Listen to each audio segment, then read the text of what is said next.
I'm Martine, the artist behind Martine's Fine Art. This week I experimented with Neocolor 2 on sanded paper as a base for colored pencil. And I want to show you how much fun this experiment was. A few months ago my son persuaded me to buy Neocolors. Well, and art supply addicts really can't ignore those signs, don't you think? Well, Neocolor 2 is a water-soluble wax pastel and it has really high concentrated pigments with a great covering power and excellent light fastness. The light fastness is really important if you want to save or sell your artwork. The Neocolor work kind of similar to the Derwent Inktense, with two major differences. Inktense has light fast ratings that are drastically lower, and when Inktense dries, it becomes permanent. You can't reactivate the colors for blending like the Neocolors.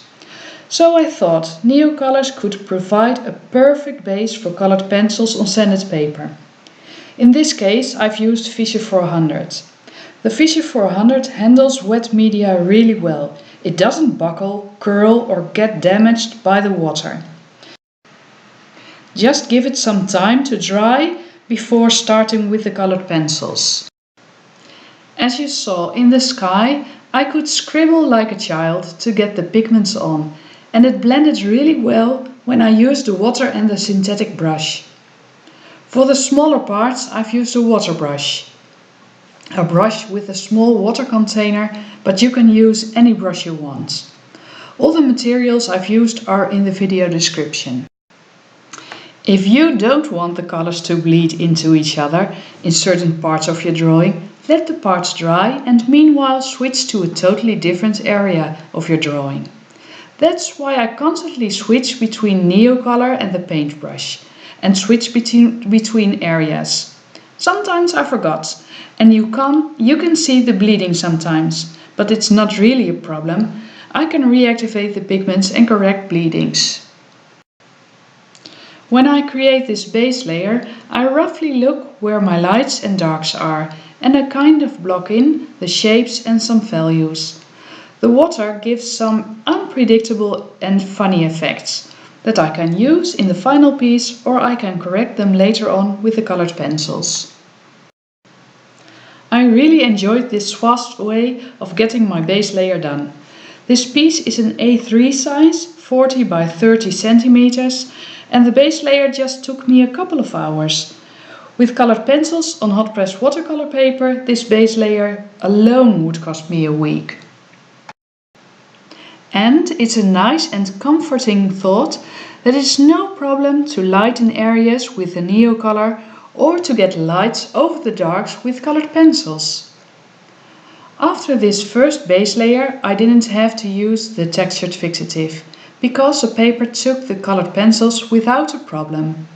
Later on I used the textured fixative once between the polychromos and the final layer with the Pablos. Okay, time for the colored pencils now. For this layer I've used the polychromos from Faber-Castell. I chose them because I know I can blend them really well on sanded paper with the Pan Pastel applicator, with or even without powder blender. With the colored pencils I start working on more and more detail. The most important thing is to get the values right, to create the illusion of three-dimensional shapes. If you're used to work on hot press watercolor paper, this is a totally different feel. This is a totally different way of coloring with colored pencil. You can let the paper scrape the pigments from your pencil and you don't have to draw in teeny tiny circles to get the pigments on. If you want to blend the colors, don't use too much pressure, because if you press the pigments into the paper, this will be harder. And that's a reason why polychromos work great in this layer. Waxier pencils like Luminance or Prismacolor kind of stick more to the surface. To solve this sticking, You can use the powder blender from Russian pencil first, but I still like the polychromos more. I didn't use a powder blender because I blend in a careful and tapping way. But if your applicator gets damaged, you definitely should have used some powder blender. I use a tapping motion, and with that I have a lot of control over the pigments. If you switch between colors, make sure you clean the tool with a piece of kitchen paper or a tissue. Another tip is to put a piece of kitchen paper beneath your hand or something like this. A transparent sheet can be great too. If you want to learn to work on sanded paper, in the video description there is a link to a Udemy course with a discount code to learn the basic techniques with this system. As you can see here, getting lights over darks isn't an issue at all on this surface. And even the polychromos white, often a useless one, works great on sanded paper. Here I made a little mistake. Well, with some sticky stuff, we call it buddies or putty here, you can remove the smaller or bigger mistakes. Really easy. On this surface you can really experiment.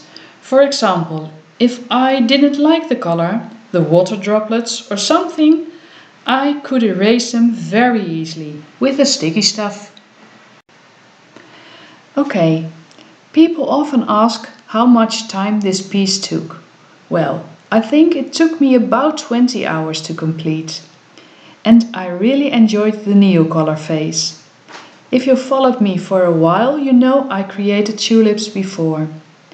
If I knew of the new Neocolors then, I certainly would have used them in that one as a base too. Alright, then I sprayed the piece with textured fixative and switched to the Pablos. They were great for the final details because they hold their point really well.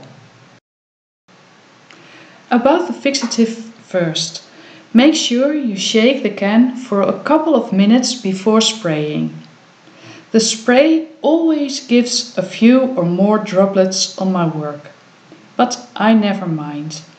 I know they will disappear while I color over them with the colored pencils. So, make sure to plan a last layer of colored pencil over the whole piece after spraying. If you don't want to redo an area, you could mask it, of course, before spraying.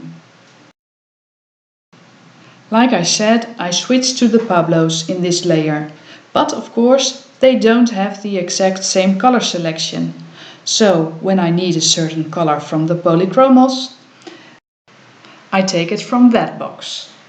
In this case I really needed the polychromos indigo and dark green.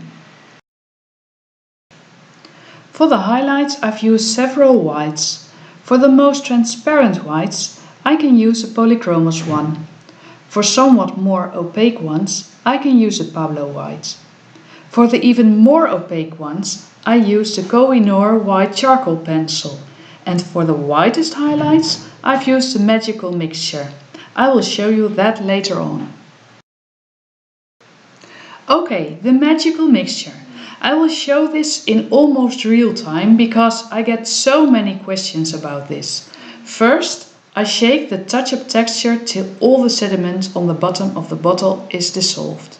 Then I put some titanium white powder in a small crème brûlée dish.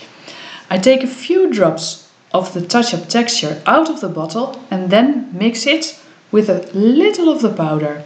The trick is to get the right consistency. And then I'm ready to paint the brightest highlights. Well, I think that's it. I hope you enjoyed it. And if you have questions, just post them below or contact me on any kind of social media.